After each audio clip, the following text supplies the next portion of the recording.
اعوذ باللہ من الشیطان الرجیم، بسم اللہ الرحمن الرحیم۔ یہ لیکچر نمبر 14 کا سیکنڈ پارٹ ہم لگے ہیں پڑھنے آج۔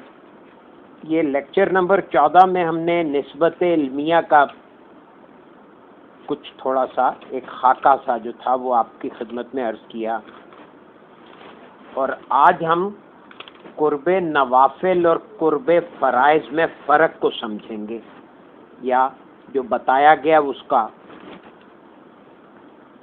مطالعہ کریں گے۔ تو یہ بات تو آپ کے کل مطالعے میں آ گئی، وہ جو میں نے پیج نمبر 112 جو ہے 112 نمبر صفحہ پہ،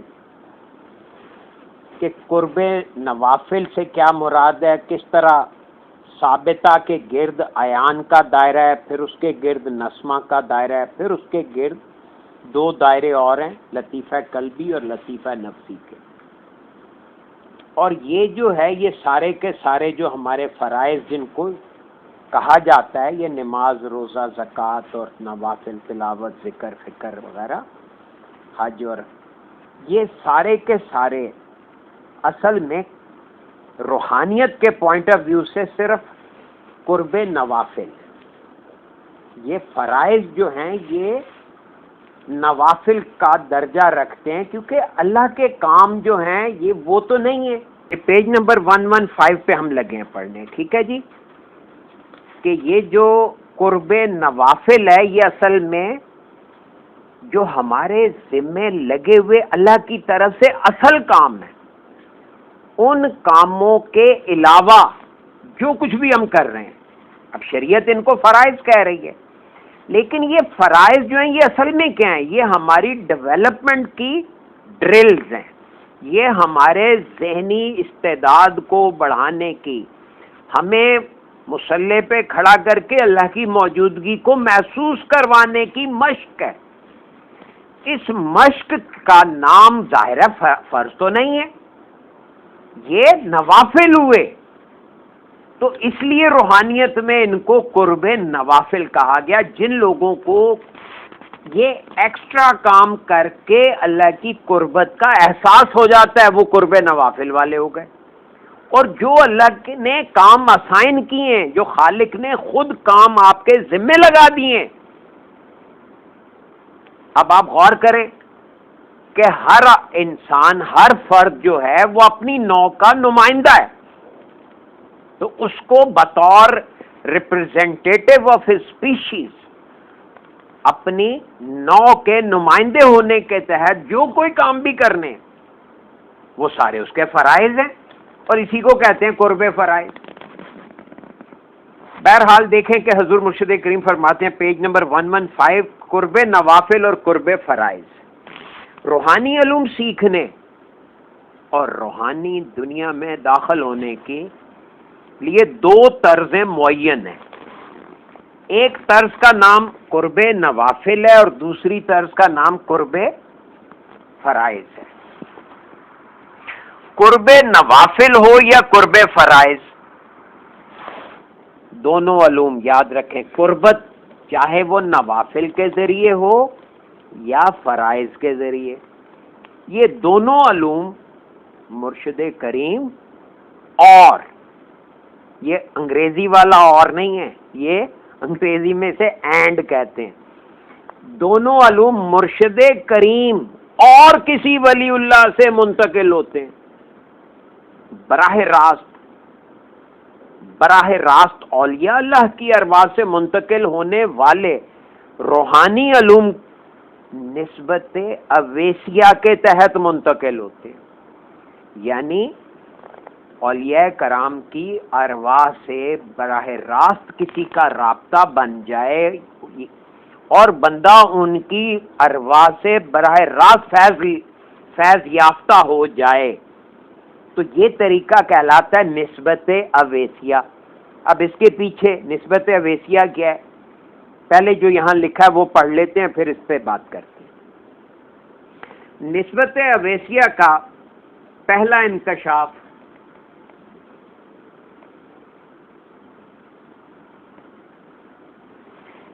نسبت اویسیہ کا پہلا انکشاف حضرت عبد القادر محی الدین جیلانی رحمت اللہ علیہ کے طریقہ تصرف میں ہوا.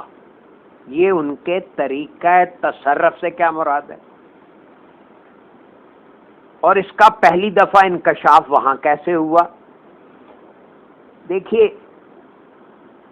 طریقہ تصرف یعنی کہ حضرت شیخ عبد القادر جیلانی کو یہ شرف حاصل ہے، یہ مقام حاصل ہے کہ انہوں نے حضور علیہ الصلوۃ والسلام کی طرز فکر کو عام کرنے کے لیے ایک اسکول بنایا، ایک خانقاہی نظام قائم کیا. وہ خانقاہی نظام جس میں انہوں نے تصرف کیا. تصرف کا مطلب ہے، اب صارف کا لفظ آپ نے اکثر سنا ہوگا، جی معزز صارف، یہ بجلی کے بلوں پہ بھی لکھا ہوتا ہے، استعمال کرنے والے. تو انہوں نے اپنی روحانی صلاحیتوں کو استعمال کرتے ہوئے لوگوں کو واصل باللہ، اللہ کے ساتھ واصل کرنے، اللہ کے ساتھ جوڑ دینے کی جو کوششیں کی اور جو سسٹم بنایا، اس کا انکشاف سب سے پہلے شیخ عبد القادر محی الدین جیلانی کے طریقہ تصرف میں ہوا. اب اس میں ہوتا کیا ہے کہ نسبت اویسیہ کے ذریعے سالک کی روح میں علوم منتقل کر دیے جاتے ہیں، اور وہاں سے یہ علوم چشمے کی طرح پھوٹ پڑتے ہیں، اور پھر یہی چشمہ یا علوم کا خزانہ اندر ہی اندر بہتے ہوئے فوارے کی طرح ابل پڑتا ہے. دوبارہ سن لیں، کیا ہوتا ہے کہ سالک کی روح میں کچھ علوم منتقل کر دیے جاتے ہیں. تصرف کسی صاحب تصرف بندے کا ہوتا ہے، کسی ولی اللہ کی روح یہ جب چاہتی ہے کہ اللہ کا پیغام اس بندے کے تھرو پھیلے تو وہ آپ کی روح میں کچھ علوم منتقل کر دیتے ہیں. آپ اپنا دنیاوی روٹین کے کام کرتے رہتے ہیں، کہیں باتوں میں آپ کے منہ سے وہ چشمہ صورت الفاظ ادا ہو رہے ہوتے ہیں، لوگ کہتے ہیں یہ علم اس کو کہاں سے آ گیا؟ علوم کا خزانہ اندر ہی اندر بہتے ہوئے فوارے کی صورت ابل پڑتا ہے. حضرت غوث العظم پیران پیر دستگیر کے بعد سے یہ سلسلہ اسی طرح جاری و ساری ہے. اسی لیے ان کا وہ ارشاد ہے کہ میرے اولیاء کرام کی گردنوں پہ میرا قدم، یعنی جس طریقے سے میں نے یہ ولی بننے کا سلیبس متعین کر دیا، چونکہ اس کو حضور علیہ الصلوۃ والسلام کی اپروول حاصل ہے، تو انہوں نے یہ فرمایا کہ سارے ولیوں کی گردن پہ میرا پیر. لوگ سمجھ رہے ہیں کہ یہ پتہ نہیں کیا کہہ رہے ہیں، حالانکہ مطلب یہ ہے. اب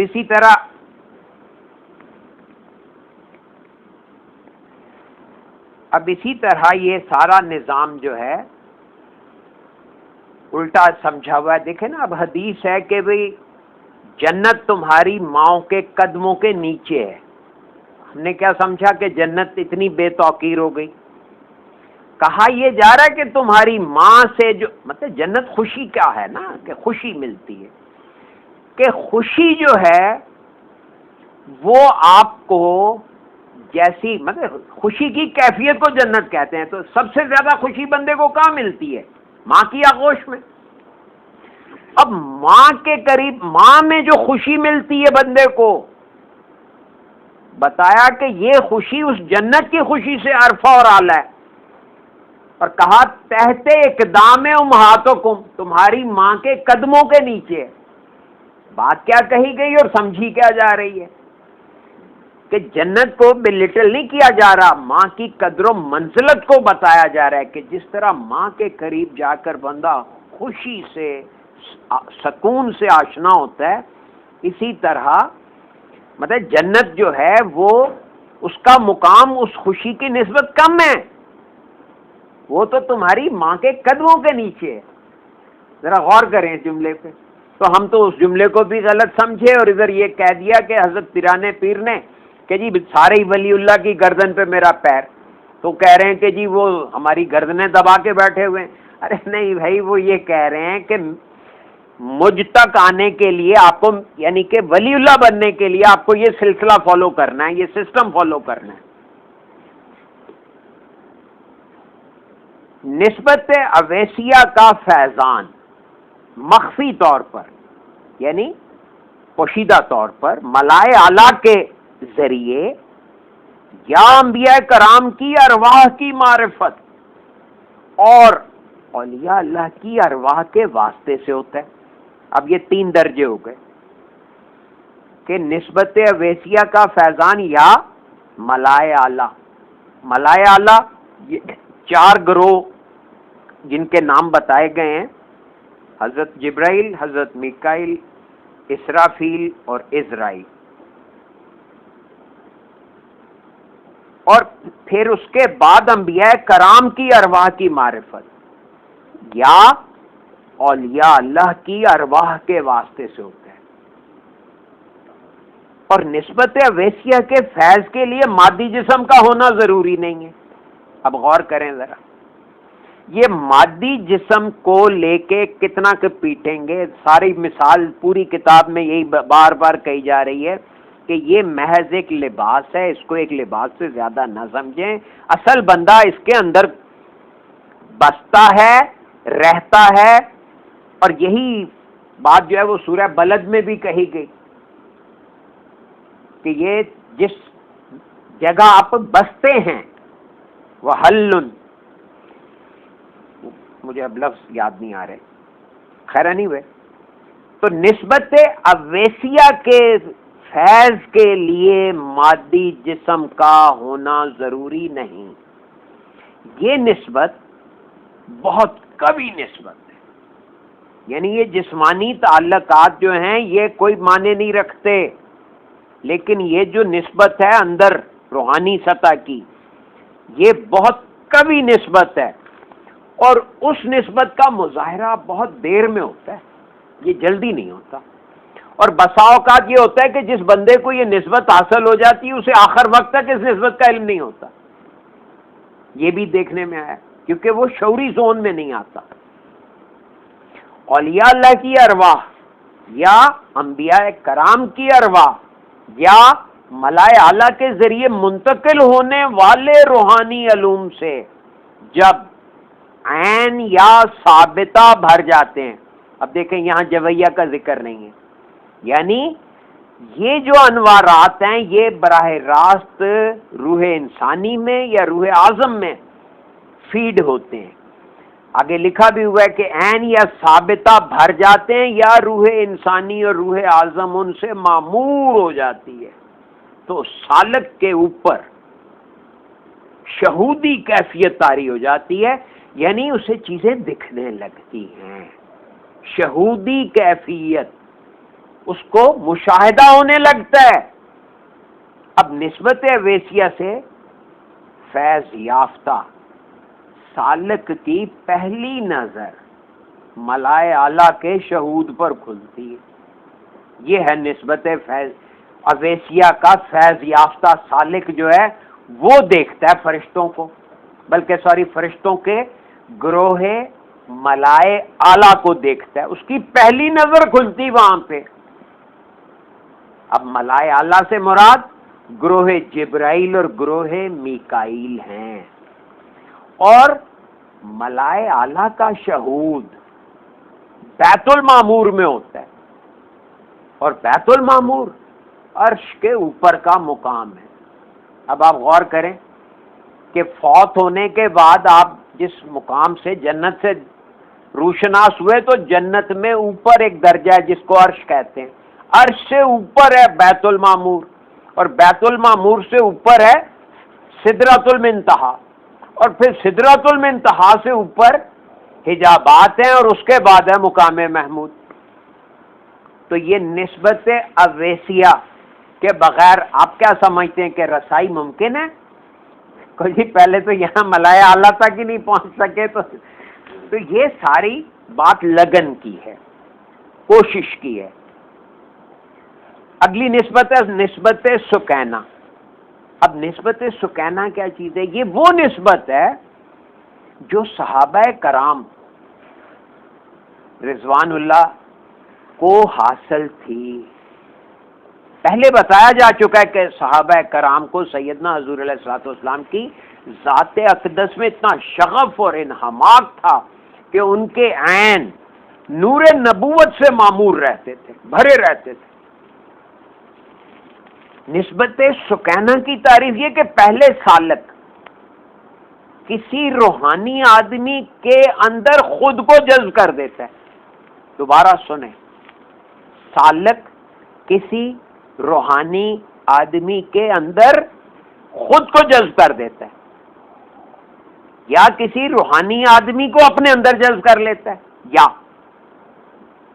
یا وہ اپنے کسی کمال کی وجہ سے، کرتب کی وجہ سے، کسی وجہ سے کسی روحانی بندے کی نظر میں آ جاتا ہے، اور وہ روحانی بندے کا کیا کہتے ہیں محبوب نظر بن جاتا ہے۔ اور پھر ہوتا یہ ہے کہ وہ، یا یہ کہ آپ کسی روحانی بندے کو اپنا محبوب بنا لیتے ہیں اور اس کو اپنے اندر جذب کر لیتے ہیں۔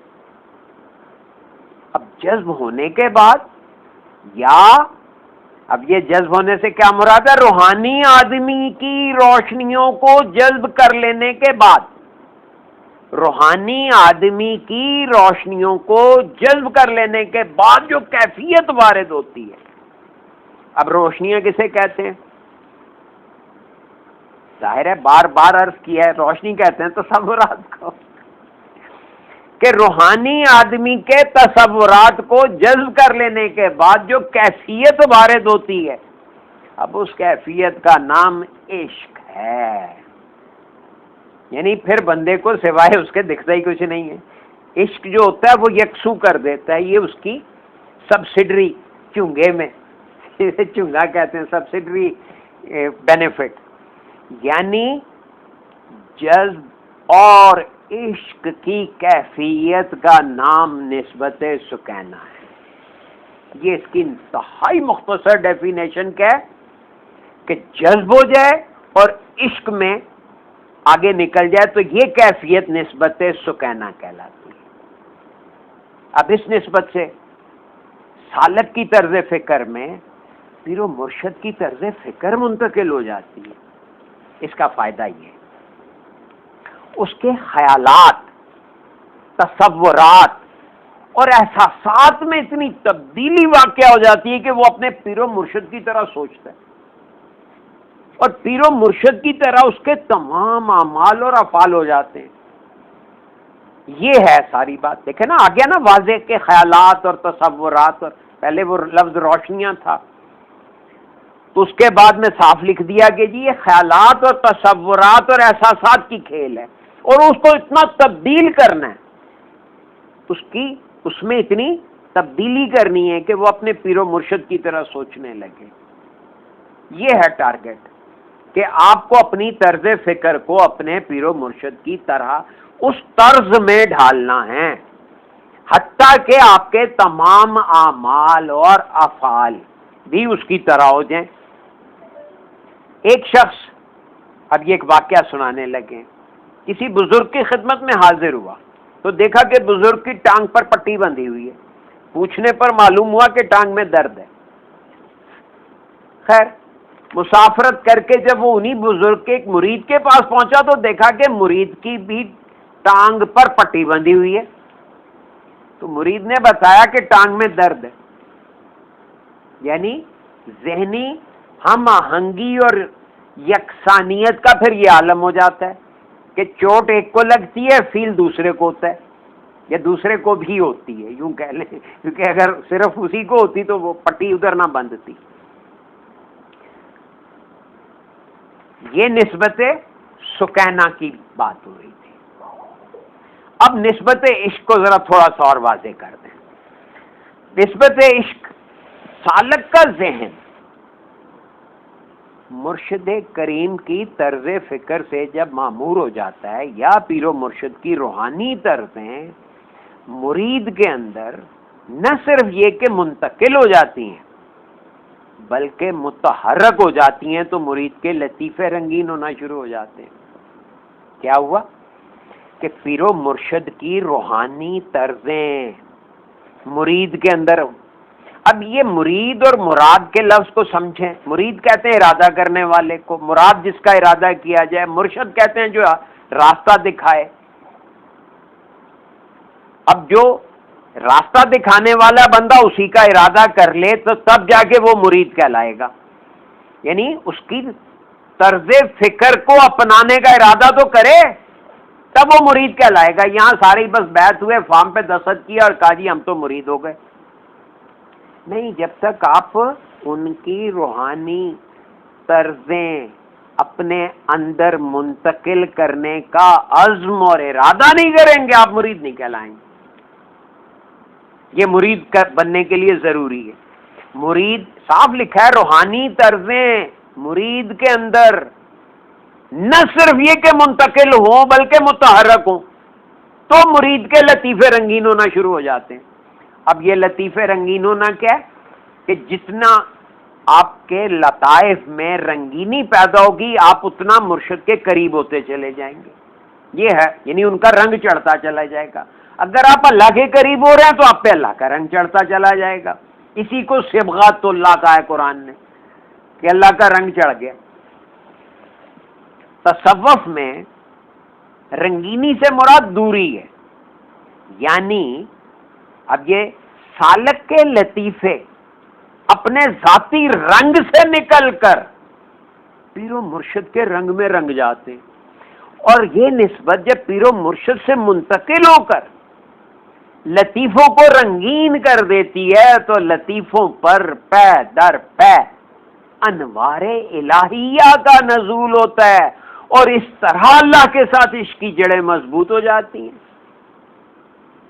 کیا ہوتا ہے؟ لطیفوں پہ انوار الہیہ، یعنی پھر براہ راست اللہ کی طرف سے سوچیں یا خیال آ رہے ہوتے ہیں، اور پھر اس طرح اللہ کے ساتھ عشق کی جڑیں مضبوط ہو جاتی ہیں۔ جڑ سالک جب بھی اپنے عیان میں دیکھتا ہے اسے اللہ نظر آتا ہے، اور اسی بات کو حضرت خواجہ معین الدین چشتی اجمیری، جن کو غریب نواز بھی کہتے ہیں، رحمت اللہ علیہ نے اس طرح فرمایا کہ یار دم بدم بار بار می آیت، یار میرا محبوب دم بدم ہر سانس کے ساتھ بار بار، یعنی بار بار میں آیت آتا ہے، یعنی میں ہر سانس کے ساتھ اللہ کا جلوہ دیکھتا ہوں، یہ اس کا ترجمہ کیا۔ نسبت اب جلد سن لیجئے، اب یہ وہ نسبت ہے جس کو تبع تابعین کے بعد سب سے پہلے خواجہ بہاءالحق والدین نے نشان بے نشانی کا نام دیا، ایک ایسا نام جس کی کوئی نشانی نہیں، یعنی ڈائمینشنز حدود سے ماورا زون ہے، نشان بے نشانی، کیا نام رکھا ہے۔ نقشبندی سلسلے کے افراد اس نسبت کو یادداشت کا نام دیتے ہیں، یعنی اللہ کا ذہن۔ بات آئی نا وہیں کہ پروگرام کہاں ہے؟ اللہ کے ذہن میں ہے، اس حافظے میں، لوح محفوظ حافظہ، تو یہ نسبت یادداشت کہہ رہے ہیں۔ اس نسبت کو یعنی اس سے آپ جڑ گئے، اللہ کے ذہن میں جو پروگرام ہے، یعنی جو بڑا جو کائناتی کمپیوٹر ہے اس کی ہارڈ ڈسک سے اگر آپ کا ذہن جڑ گیا، اس کی میموری سے آپ کا کنیکشن ہو گیا، اس کو کہا ہے کہ وہ نشان بے نشانی۔ نشان بے نشانی سے مراد یہ ہے کہ عارف کا ذہن، عارف لفظ ہے عرفان رکھنے والا، کسی چیز کو جاننے والا، جب ذہن اس سمت میں سفر کرے جس سمت میں ازل سے پہلے کے نقوش موجود ہیں، یعنی جب یہ کائناتی پروگرام شروع ہوا تو وہ ازل ہوا، اس سے پہلے کیا تھا، تو وہاں تک جب ذہن پہنچنا شروع ہو جاتا ہے یا سیکھ لیتا ہے، جب ازل سے پہلے کے نقوش یعنی اللہ کا ذہن عارف کے قلب میں بار بار دور کرتا ہے۔ اب اللہ کا ذہن عارف کے قلب میں بار بار دور کرتا ہے۔ دوبارہ سنیں، اللہ کا ذہن یعنی اللہ کے ذہن میں جو کچھ بھی ہے وہ بقدر حصہ بقدر جسہ کے مصداق عارف کا ذہن کی جہت اور لگاؤ کے مطابق اللہ کا ذہن عارف کے دل میں، قلب میں بار بار دور کرتا ہے، یعنی اس کی تکرار ہوتی ہے، تو سالک کو ہر سمت، ہر طرف لا موجود اور موجود شے میں اللہ نظر آنے لگتا ہے۔ یہ اس کا انعام ہوتا ہے یا اس کا فائدہ ہوتا ہے۔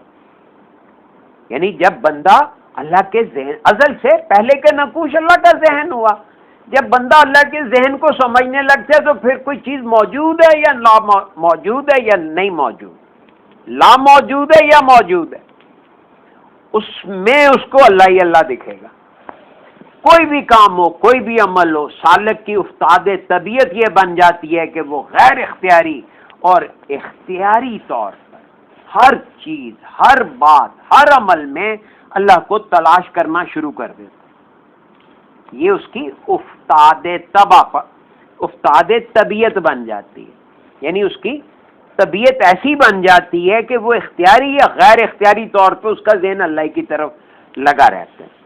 اس کا ذہن از خود ہر کام میں، ہر عمل میں اللہ کی وحدانیت کو تلاش کر لیتا ہے۔ جب یہ صورتحال اتنی زیادہ ہو جاتی ہے کہ سالک ان میں اس طرح گر جاتا ہے کہ اسے نکلنے کی کوئی راہ نہیں ملتی، تو وہ عقل و شعور سے دستبردار ہو کر خود کو اس نسبت کی روشنیوں کے رحم و کرم پہ چھوڑ دیتے۔ اب جیسے ڈوبتا بندہ دریا میں، تو خود کو جب اس کے حواس مختل ہو جائیں تو وہ بہنا شروع ہو جاتا ہے پانی کے ساتھ، پھر پانی اسے جس طرح چاہے بہاتا ہے۔ اس کی مثال یہ ہے کہ ہر آدمی روزانہ کئی گلاس پانی پی لیتا ہے، لیکن کبھی اس کا ذہن اس طرف نہیں جاتا کہ پانی کیا چیز ہے۔ اب پانی کے اندر سیرابی کیا ہے، پانی کیسے نکلتا ہے، کنویں کا پانی ہے، چشمے کا پانی ہے، یہ دریا کا پانی ہے۔ اب عام بندے کا ذہن ان باتوں کی طرف متوجہ نہیں ہوتا۔ یہ فرق ہے عام بندے میں اور ایک روحانی بندے میں، کہ وہ اس کا ذہن ان باتوں کی طرف متوجہ ہوتا ہے، اسے جب پیاس لگتی ہے وہ پانی پی لیتا ہے۔ لیکن جس بندے کو نسبت جذب حاصل ہوتی ہے، وہ پانی کے اندر اللہ کو تلاش کرتا ہے، وہ غور کرتا ہے کہ پانی اللہ نے تخلیق کیا ہے۔ جب وہ پانی کے بارے میں سوچتا ہے تو پانی سے متعلق تمام وسائل اس کے سامنے آ جاتے ہیں، مثلا سمندر، بادل، بارش، پہاڑوں پر برف کا پگھلنا وغیرہ وغیرہ۔ اب بچہ پیدا ہوتا ہے تو لوگ دیکھ کر خوش ہوتے ہیں اور بات ختم ہو جاتی ہے۔ عارف جب پیدا ہونے والے بچے کو دیکھتا ہے تو اس کا ذہن از خود، بغیر کسی ارادے اور اختیار کے، اس طرف متوجہ ہو جاتا ہے کہ اللہ نے اس بچے کو 9 ماہ تک ماں کے پیٹ میں رزق فراہم کیا ہے۔ جس اللہ نے بچے کو 9 ماہ تک رزق فراہم کیا ہے اور اس رزق سے بچے کی نشو و نما ہوئی ہے، وہ اللہ مجھے بھی رزق دیتا ہے، اور جب تک میں دنیا میں ہوں مجھے رزق ملتا رہے گا۔ اس کے برعکس 60 سال کا آدمی یہ نہیں سوچتا کہ میں کبھی 2 دن کا بچہ تھا، لیکن نسبت جذب رکھنے والا بندہ بار بار اس بات کا اعادہ کرتا ہے کہ اللہ نے 2 دن کے بچے کو 60 سال تک وسائل فراہم کیے ہیں۔ تو رفتہ رفتہ اس نسبت کی شعاؤں کا ہجوم، دیکھیں نا، جب تک آپ کسی چیز کو سوچیں گے نہیں، اس کے تصورات آپ کے ذہن میں واضح نہیں ہوں گے، تو نسبت کی شعاؤں کا ہجوم، یہ نسبت کی شعاؤں کے ہجوم سے کیا مراد ہے کہ اس سے متعلقہ یہ خیالات اس قدر وسعت اختیار کر لیتا ہے کہ عارف کا ذہن ہر طرف سے ہٹ کر یہ سوچنا شروع کر دیتا ہے کہ فی الواقعہ میری اپنی کوئی ہستی نہیں ہے، یعنی یہ حقیقت اس پہ عیاں ہو جاتی ہے، میری ہستی کے اوپر اللہ محیط ہے، اور اس احاطے ہی میں میں پیدا ہوا، اس احاطے میں میں پروان چڑھا، اور اس احاطے میں ہی میں دنیا سے رخصت ہو کر دوسری دنیا میں منتقل ہو جاؤں گا، انتقال کر جاؤں گا۔ اب یہ کیفیت عقل و شعور پہ اس طرح طاری ہو جاتی ہے کہ آدمی کی انا اور ارادہ، انا اور ارادہ نسبت جذب کے احاطے میں معدوم ہو جاتے ہیں، ختم ہو جاتے ہیں. اب اس کی نہ انا باقی رہتی ہے اور نہ اس کا کوئی اپنا ارادہ.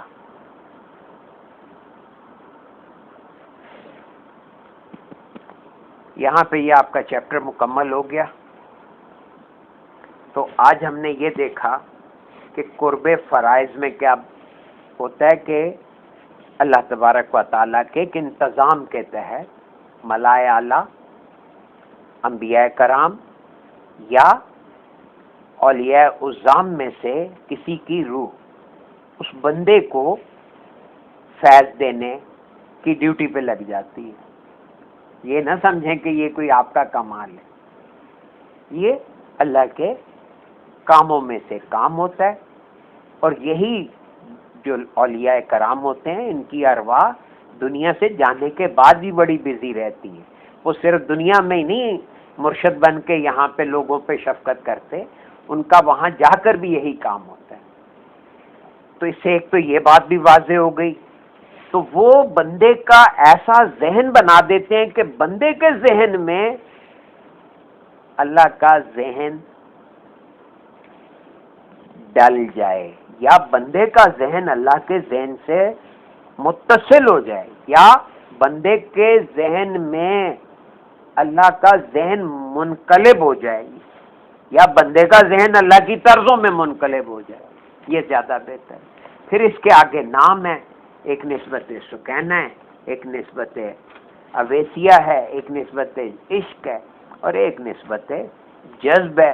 ان کی تھوڑی تھوڑی وضاحتیں حضور مرشد کریم نے کر دیں، اور ساتھ میں یہ خوبیاں بھی بتا دیں کہ اگر یہ نسبت حاصل ہو جائے تو بندے کا ذہن ان طرزوں میں اس طرح سے سوچنے لگتا ہے. سارے سلاسل کا سلیبس تو ایک ہی ہے، قرآن یا اسوہ حسنہ.